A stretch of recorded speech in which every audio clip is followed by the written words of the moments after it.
மக்கள் அனைவருக்கும் வணக்கம். இப்போ ஒரு புகைப்படம் ஒன்று காட்டுறேன். அது ஒரு நிமிஷம் பாருங்க. அதில் இருக்கக்கூடிய பெண்ணோட வயது 27 தான். அந்த பெண்ணுக்கு ஒரு ஆண் குழந்தை 3 வயசுல இருக்குது. இப்போ ஒரு மாதத்துக்கு முன்னாடி ஒரு பெண் குழந்தை பிறந்திருக்கு.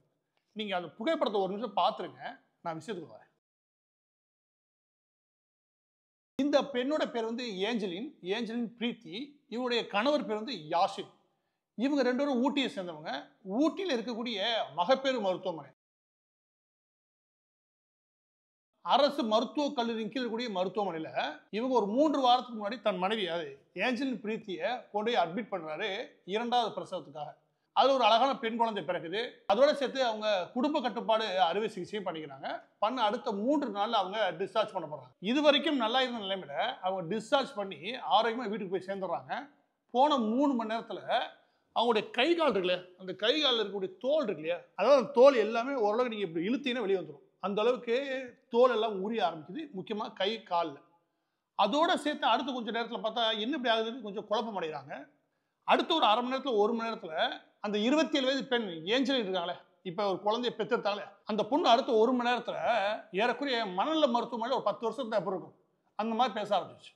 ரொம்ப குழப்பி ஒரு மோசமான விஷயங்களை பேச ஆரம்பிக்குது. ரொம்பவும் வித்தியாசமாக அவருடைய செயல்கள் இருக்கவே இதை என்ன செய்யறது தெரியாம திரும்ப மருத்துவமனைக்கு கூட்டி வராங்க.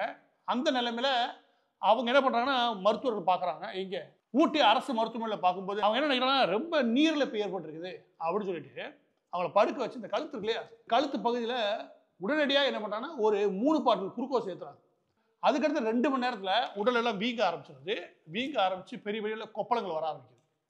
இந்த நிலைமையில ஒரு பக்கம் அவங்க மனநிலை சரியில்லாமல் போயிடுறாங்க, இன்னொரு பக்கம் உடல் மோசமான நிலைமைக்கு போயிடுது. இதற்கு என்ன காரணம், எவன் குற்றவாளி அப்படின்ற விஷயத்தை விசாரிக்கும் போது என்ன தெரிய வருது அப்படின்னா, அவருடைய கணவர் யாசின் என்ன சொல்றா அப்படின்னா, மருத்துவமனைக்கு போகும்போது ஆரோக்கியமா இருந்தா, குழந்தை பெற்றிருக்கும் போது ஆரோக்கியமா தான் இருந்தா. இவங்க செஞ்ச தவறான மருத்துவத்தினால, இவங்க காலாவதியான இல்லாட்டி தவறான மருந்து கொடுத்ததன் காரணமாக தான் என்னுடைய மனைவிக்கு இப்படி ஆயிடுச்சு. அவர் கேட்கறது என்னன்னா, என் மனைவி இந்த நிலைமையில இருக்கிறா, அவள் மனநிலையும் சரியில்லை, மொத்தமா உடம்பையும் காலி பண்ணிட்டீங்க, அவளுக்காக போராடிட்ட உயிருக்கு, இன்னொரு கூட அவள் என்ன போராடுறா அவளுக்கே தெரியாது, ஏன்னா அந்த அளவுக்கு அவள் மன நோயால மாத்திட்டீங்க. வெறும் 1 வாரத்தில் கூட்டி வந்து அரசு மருத்துவமனை கூட்டத்தை ஒரே வாரத்தில் என் குடும்பத்தை இப்படி ஆக்கி விட்டுருக்கீங்க. இந்த பச்சை குழந்தை வச்சு நான் என்ன பண்ணுவேன்?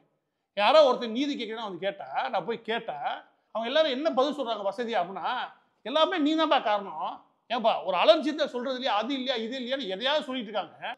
இப்போ வரைக்கும் நான் மெடிக்கல் ரிப்போர்ட் முழுமையாக கேட்குறேன், அதை கூட கொடுக்க மாட்டாங்க. ஒட்டுமொத்த மெடிக்கல் ரிப்போர்ட் எடுத்தாதான் இவங்க என்ன மருத்துவ ரீதியான நடவடிக்கைகள் எடுத்தாங்க, அதற்கு முன்பு என்னென்ன கொடுத்தாங்க, அதுலேருந்து என்னென்ன பாதிப்புகள் வரும், அது அலர்ஜி சம்மந்தப்பட்டதா இல்லாட்டி இவங்க தவறு சம்மந்தப்பட்டதா, இதில் எல்லாமே மெடிக்கல் ரிப்போர்ட் ஓரளவுக்கு பார்த்தாது.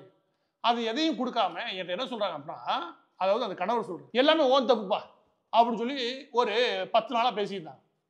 இது எப்போ வருது அப்படின்னா, என் மனைவிக்கு இப்படி ஆனதுமே நான் வேற பகுதிகளில் போய் உதவி கேட்க ஆரம்பிச்சதுமே, தம்பி எங்கேயும் கேட்காத அப்படின்னு சொல்லி மிரட்டினது மட்டும் கிடையாது, ஒரு 10 நாள் ஐசியூவில் வச்சுருந்தாங்க. அதாவது உயிருக்கு ஆபத்தான நிலைமை இருக்கா அப்படின்னு சொல்லிட்டு உள்ள வச்சிருந்தாங்க. அந்த 10 நாள் அந்த பச்சை குழந்தை வச்சுக்கிறதும் 3 வயது ஆண் குழந்தை வச்சுக்கிறதோட சேர்த்து நான் அவளுக்கு நீதி கேட்டு அலைய வேண்டியிருக்கு. நான் எங்கே போய் அலைவேன்? இப்போ இந்த ஒட்டுமொத்த விவகாரத்தில் யாசின் பிரீத்தி, அந்த ஏஞ்சலின் பிரீத்தி, இந்த குடும்பம் எந்த அளவுக்கு ஒரு மோசமான நிலைமையை ஒரே வாரத்தில் தலைகீழ மாற்றி அமைச்சிருக்காங்க இந்த மருத்துவத்துறையினர் அப்படின்னு உங்களால் புரிஞ்சுக்க முடியும் நினைக்கிறேன். இந்த நிலைமை ஏதோ 1 நபரோ 2 நபரோ கிடையாது. இதே மாதிரி 2 வருஷத்துக்கு பெரம்பலூர்ல ஒரு பெண் பிரசவ வலியாக துடிக்கும் போது அந்த பெண்ணோட வயது 26. அதை நான் வீடியோ நானே போட்டிருக்கேன். அவங்க தூக்கிட்டு மகப்பேறு மருத்துவமனை கொண்டு போகிறாங்க. அங்கே அது இல்லை இது இல்லைன்னு சொல்லி இன்னும் ஹாஸ்பிட்டல் அனுப்புகிறாங்க. அங்கே இங்கெல்லாம் சுற்றி லாஸ்ட்டில் பெரம்பலூர் நினைக்கிறேன் அதோடைய மாவட்ட மருத்துவமனைக்கு அனுப்பிச்சாங்க. அது முதலே செஞ்சு தொலை வேணுங்களா, அங்கே மருந்து இல்லை இங்கே மருந்து இல்லை, ஏன்னா அலைய விடுறீங்க? எங்கேயுமே எக்ஸ்ரே மிஷின் கிடையாது, ஒரு மண்ணாங்கட்டியும் கிடையாது. திமுக ஆட்சி அதிகாரத்துலேருந்து வந்த வரைக்கும் இவங்க பண்ணதெல்லாம் கருணாநிதிக்கு செலவு வைக்கிறது. கொஞ்சம் கூட கூச்சமே இல்லாமல் 200 கோடி 300 கோடி செலவு பண்ணி நான் செலவு வைப்பேன், என் கருணாநிதிக்கு ஒரு பேனா வைப்பேன்னு தெரிஞ்சுக்க. எங்கேயா ஒரு இடத்துல மருத்துவமனைகளும் இந்த மருத்துவ கட்டமைப்பு செயலாக்கத்தில் இருக்காங்க, எதாவது கவனிச்சிங்கன்னா நான் அன்னைக்கே கேட்டேன். அந்த பெண்ணை லாஸ்ட்டில் கொண்டு போய் மாவட்ட மருத்துவமனையில் சேர்க்கும் போது அந்த பெண் இறந்து போயிடா, வயசு 26. அப்போ அந்த ஒரு பெண்ணை மட்டும் சொல்ல, சுமார் 10க்கும் மேற்பட்ட பெண்கள் இந்த திமுக ஆட்சி அதிகாரத்துக்கு வந்ததுக்கு அப்புறமே கூட இந்த 10க்கும் மேற்பட்ட பெண்கள் பிரசவ காலத்தில் இறந்து போயிருக்காங்க. இதோட ஒரு வெக்கக்கடான செயல் கிடையாது. இதே மாதிரி நாய்க்கடிக்கு மருந்துலாம் செத்து போனெல்லாம் இருக்காங்க. இந்த லட்சணத்தில் ஆக்கி விட்டுருக்கானுங்க இந்த ஒட்டுமொத்த மருத்துவமனை கட்டமைப்பு. ஆனால் அதில் இன்னொரு விசேஷமான ஒன்று பார்க்குறாங்க. அது என்ன அப்படின்னா, அந்த மெடிக்கல் சர்வீஸ் கார்பரேஷனுக்குல அதில் துர்கா ஸ்டாலினுடைய சகோதரரை கொண்டு போய் வைக்கிறது. எப்படி இந்த தலைமை குடும்பத்தில் வேலை, அதில் எப்படி துர்கா ஸ்டாலினோட சகோதரரை கொண்டு வைக்கிறது, எது அதில் நம்ம குடும்பத்தை வைக்கலாம், இந்த லட்சணத்துல போகுதுல புத்தி, அதுல 1% நாட்டு மக்களுக்கு என்ன நிலவரத்துல இருக்கான் அப்படின்னு மு.க. ஸ்டாலின் அவர்கள் உட்காந்து பார்த்துனா வச்சுக்கிறேன், அது லட்சணம் என்ன தெரிஞ்சிருக்கும். அந்த நபருக்கு இதெல்லாம் என்ன தெரியுமா கூட தெரியல. அவர் முதலமைச்சரா எதுக்கு இருக்கான்னு பெரிய ஆச்சரியமா இருக்கு. ஏன்னா உலகத்துல எந்த நடப்பும் தெரியாம ஒரு முதலமைச்சர் வாழ்ந்து இருக்காரு. அது தனி கூண்டுக்குள்ள அந்த குடும்பம், அந்த குடும்பத்தோட உறுப்பினர்கள், அவங்களுடைய நண்பர்கள், அவங்களுடைய மாஃபியா கும்பல், இவங்க தான் நாட்டை ஆள்றான்னு வச்சுக்கிறேன் இந்த மாநிலத்தை. இந்த நேரத்தில் ஒரு முதலமைச்சர் இருந்தானா இந்த மாதிரி தான் மருத்துவ கட்டமைப்பு ஆகும். இப்போ யோசிங்க, நம்ம வீட்டில் ஒரு பெண் இருந்து அவர் வயசு 26ல் நல்லா இருந்து 2வது பெண் குழந்தைய பெற்றெடுத்தவுடனே ஒட்டுமொத்த அவர் உடல்லையே நாசம் பண்ணி அது கழுத்தில் ஒரு பெரிய ஓட்டையை போட்டு அதில் ஒரு பெரிய பேண்டேடை போட்டு படுக்க வச்சுருந்தா, இந்த பைக்கு வேலை அரைகுறையாக தெரிஞ்சவங்க எதையா செஞ்சு எதையா மாட்டி வச்சிருப்பாயில, அந்த மாதிரி பைக்கில் பார்த்துருக்கேன், இல்லை காரில் பார்த்துருக்கேன். இது மாதிரி வச்சுக்கோங்க, இந்த எலக்ட்ரிஷியன் கூட பார்த்தது உண்டு. ஆனால் ஒரு மனிதனோட உடலை இவங்க இஷ்டத்துக்கு மாட்டி வச்சிருக்கானுங்க, ஏதோ அதை வச்சு விளாண்டுருக்கானுங்க. கொஞ்சம் கூட மனசாட்சி வேணா, அது மனநிலையும் சரியாக போச்சு, உடல்லையும் காலி. இப்போ இந்த 2 குழந்தைய வச்சுருந்த அந்த யாஸ்ன்ற நபர் என்ன பண்ணுவார்? ஒன்றுக்கு 3 வயது, இன்னொன்று 2 வாரம் தான் ஆயிருக்கு. இதை வச்சுட்டு அவரு இந்த நீதிக்காக, இந்த தன்னோட மனைவிக்காக போராடுவார் நினைக்கிறீங்க?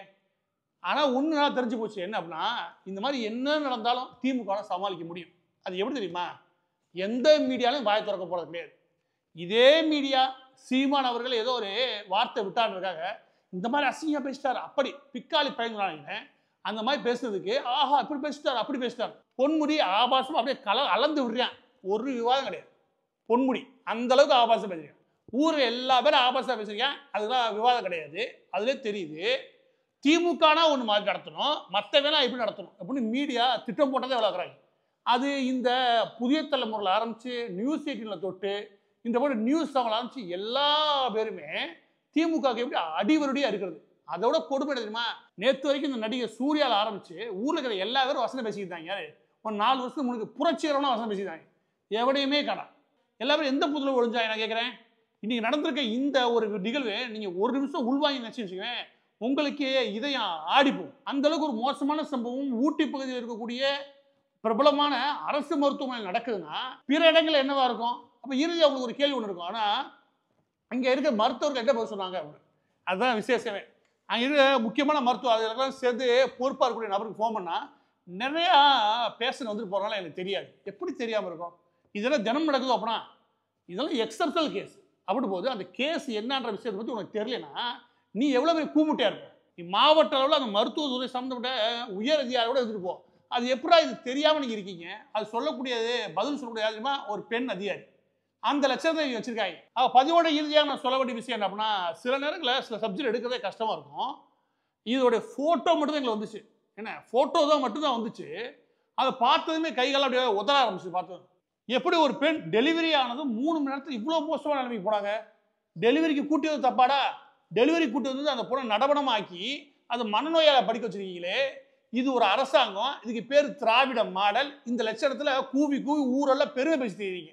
தமிழனுக்கு அந்த குணம், தமிழனுக்கு இந்த குணம் இருக்குல்லையே. வடிகட்ட முட்டாலாம் வாழக்கூடிய சமூகம் வச்சுக்க நம்மளா இருக்கும். இவ்வளோ பெரிய கொடூரமான சம்பவங்கள் நடக்கும் போதும் கூச்சமே இல்லாமல் ஒருத்தர் வந்து முட்டு கொடுக்கலான்னு வச்சுக்கவேன், அவனோட அயோக்கிய ராஸ்கல் எவனுமே கிடையாது. இந்த சம்பவத்தில் திருந்துவா நினைக்கிறீங்க? யோ 2.5 வருஷத்துக்கு முன்னாடி நான் பேசினேன், ஒரு பெண்ணுக்கு இப்படி நடந்து போச்சுன்னு. அதுக்கு முன்னே நான் பேசுனேன். ஏதாவது நீங்கள் சூடு சொன்ன வர நினைக்கிறீங்க? கொஞ்சம் கூட இவங்களுக்கு சுருக்குன்னு சொல்லலாம்னு வச்சுக்கவேன். இவங்களுக்கு அப்படியே லைட்டாக அப்படி கூட செய்ய மாட்டாங்க. அதெல்லாம் சமாளிச்சுக்கலாம்டா, இப்படி தான் இருப்பாங்க. ஏன் சொல்லுமா? நம்ம எரும மாடு மாதிரி இருக்கோம்ல,